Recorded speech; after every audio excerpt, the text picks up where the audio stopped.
How can we prepare ourselves practically and withstand the temptation to accept the mark of the beast? What do we need to focus on right now so that we can be training ourselves for the times that lie ahead? As you know, the mark of the beast is coming, and there will be a strong temptation to accept it, because without it, we won't be able to buy or sell. This has huge implications for us, and we need to face up to those implications and start making significant changes right now. So here I'm going to share with you 5 key practical preparations that we can make right now to strengthen us for the difficult times ahead. The first practical preparation I want to share with you is learning to live with less, learning to live on less.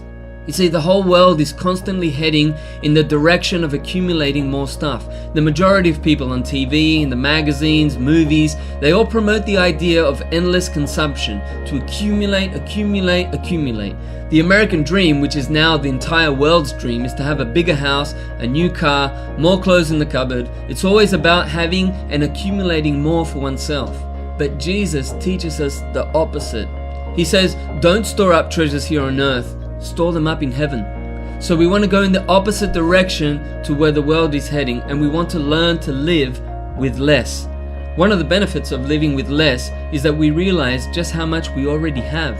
All of a sudden, we see that we have a lot more than what we need, and whatever we have extra can be used to help others that will benefit from it. And that's another thing that won't be available to us when the Great Tribulation starts, helping the poor. There isn't going to be the same opportunity to help with people's material needs without taking some serious risks. And the reality is, if you're not using your material wealth right now to help other people in need, then you're probably not going to do it during a time of great persecution. Another important practical preparation we need right now is learn to suffer inconveniences. You see, the mark of the beast is very convenient. Everything is quick, instant, without any pain.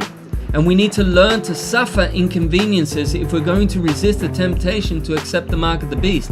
Not participating in the system is going to cost us little by little every step of the way. Even before the mark comes in, we're going to have to suffer inconvenience. And this relates to the next point I want to share, which is learning to go at a different pace. See, the world is always trying to do things faster. New technology helps us to do this a little bit more with each new development. We can travel at higher speeds, we can cook quickly, wash faster, and communicate rapidly. And all of this generates an ever greater need for acceleration. Now, a lot of technology was supposed to help us have more time to do important things, but for the majority of us, it only ends up generating more work and more stress. So in order to resist the system, we have to pause. We have to pause and make space for God and time for people. We need to have this space to be able to truly discover what God wants. A practical example of this are the chip transport cards that were implemented a few years ago in some countries. When some of us saw this coming, we started using bicycles more, something that we didn't do before. But we learned to live at a different rhythm. We learned to go at a different pace and to get used to the reality of being outside the system. Now, another important preparation we need is to make connections with other sincere Christians. You know, we're living in the end times, and the writer of the Hebrews tells us in Hebrews 10:25 that we should not stop getting together with other believers, especially when we see that final day approaching.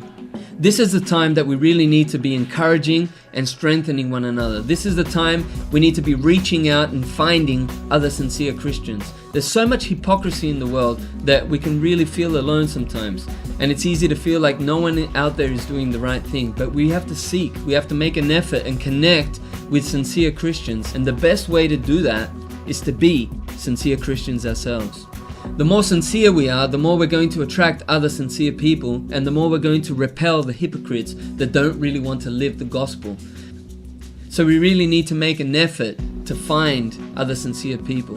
And when we see sincerity in someone, when we see that they really have a heart for serving God, we don't have to focus too much on whether they agree with everything we believe, because the truth is that they can be mistaken and we can be mistaken on a lot of issues. But if there's sincerity, if there's humility and love, then we can truly connect.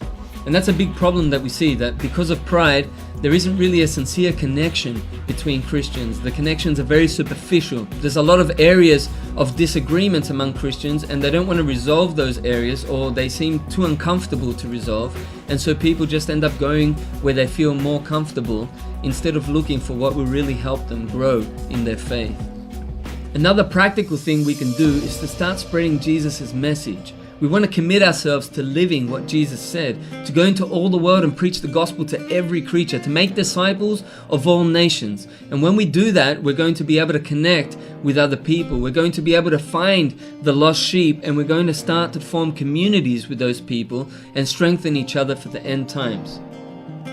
Now, there are other practical preparations that we need to make, and there are also some very important spiritual preparations that are fundamental for surviving spiritually the end times. I really hope you take these preparations seriously. You know, we can't delay this decision to prepare. That is probably the most important point I wish to communicate, that we don't postpone this preparation. Remember, time is short, so let's make the most of it.